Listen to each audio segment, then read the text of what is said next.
Welcome to Howard Brown Online Barber College. Today's subject is safety razors. A safety razor is a great way to start shaving with less irritation.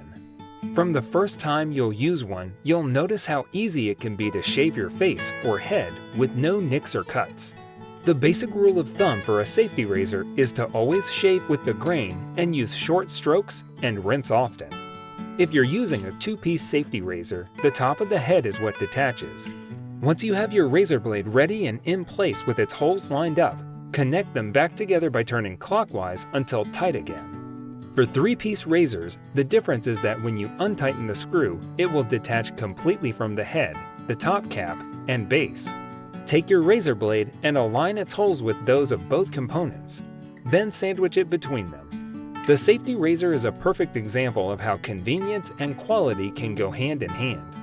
With so many options for both two-piece and three-piece razors, you have the right to choose what works best for your needs. Whether you need a heavy-duty blade or something gentler on sensitive skin, there is a safety razor that will meet your every want. Don't forget to shave with the grain. If you liked this video, please make sure that you like and share it. You can find us on Facebook and TikTok at Howard Brown Online Barber College. You can visit our website at howardbrownonline.com. Remember that barbering starts in the book. We'll see you next time.